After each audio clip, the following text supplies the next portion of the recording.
आज की दुनिया में जिनको हम फ्री मेसन्स कहते हैं और neocon conservative evangelical Christian Zionist ideology जो इस वक्त अमेरिका पर हुकूमत कर रही है, इसका आगाज टेम्पलर और हॉस्पिटल नाइट से होता है और इनका पहला तारुफ मुसलमान मिल्लत को पहली सलीबी जंग में होता है। ये बात गैर मामूली है कि ईसाई दुनिया ने बैतुल मक़दस को फतह किया था, लेकिन वहां पर जो हुकूमत बनाई जाती है वो जायनिस्ट टेम्पलर नाइट्स की होती है और उसको एक सेकुलर रियासत डिक्लेयर किया जाता है। वो एक ईसाई रियासत नहीं थी, वो एक सेकुलर रियासत थी और मकसद यही था कि अगर यहूदी उस वक्त अपने इस ग्रेटर इसराइल के कॉन्सेप्ट का ऐलान कर देते तो ईसाई दुनिया उनके खिलाफ हो जाती। यहाँ एक नए खेल का आगाज होता है। पहली मर्तबा नियोकॉन जायनिस्ट या फ्री मेसन टेम्पलर नाइट्स ईसाइयों को इस्तेमाल करते हैं मुसलमान दुनिया से तसादुम करने में, और मकसद उनका ये होता है कि किंगडम ऑफ जेरूशलम जो बुनियाद होती है ग्रेटर इसराइल की, उसका क़याम अमल में लाया जाए।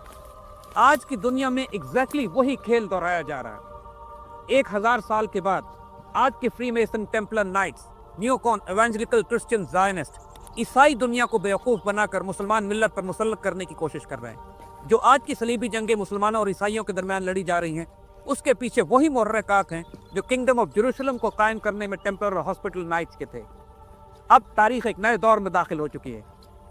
बैतुल मक़दस शरीफ 90 साल ईसाइयों के पास रहता है और 1187 में सुल्तान सलाहुद्दीन अय्यूबी इसको एक दफ़ा फिर मुसलमानों के लिए आज़ाद करते हैं। सलीबी जंगों के ख़त्म होने के बाद ईसाइयों को इंकशाफ होता है कि ये टेम्पलर और हॉस्पिटल नाइट्स बिद्दती फ़िरक़े हैं और इनका ईसाइयत से कोई वास्ता और ताल्लुक़ नहीं है। खुद ईसाई पोप इनको तबाह बर्बाद करने का हुक्म जारी करता है और पूरी ईसाई दुनिया में इन टेम्पलर और हॉस्पिटल नाइट्स की परसिक्यूशन होती है और इनको जिंदा जला दिया जाता है। उस वक्त की ईसाई दुनिया को सलीबी जंगों के ख़त्म होने के बाद अंदाज़ा हुआ कि किस तरह इन जायनिस्ट ने उनको बेवकूफ़ बनाया था। आज की ईसाई दुनिया को अभी तक इसका इल्म नहीं है कि किस तरह ये टेम्पलर नाइट्स, ये फ्री मेसन्स, ये इवेंजलिकल क्रिश्चियन जायनिस्ट इनको इस्तेमाल करके मुसलमानों के साथ वो तसादम कर रहे हैं। सलाहुद्दीन अय्यूबी के बैतुल मक़दस शरीफ को आज़ाद कराने के बाद 1917 तक बैतुल मक़दस शरीफ मुसलमानों के पास रहा, जब पहली जंग अजीम के बाद ब्रिटिश मैंडेट यहाँ कायम किया गया। इसराइल की रियासत के क़याम के बाद बैतुल मक़दस शरीफ का इलाका उर्दन के पास था, मगर 1967 की जंग में उर्दन से छीन कर इसराइल के पास चला गया और अभी तक बैतुल मक़दस शरीफ इसराइल के पास है और किसी और सलाहुद्दीन अय्यूबी का मुंतज़र। 1095 में शुरू होने वाली सलीबी जंगें आज भी जारी।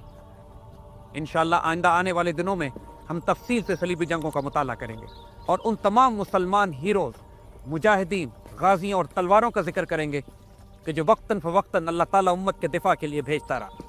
11वीं सदी में अलप अरसलान और यूसुफ बिन ताशफीन उम्मत मुस्लिमा की आबरू के मुहाफ़िज़ थे। आने वाले वक्तों में और भी गाजी इस फरीज़े को अंजाम देते रहे। इंशाअल्लाह इन पर आइंदा बात करेंगे।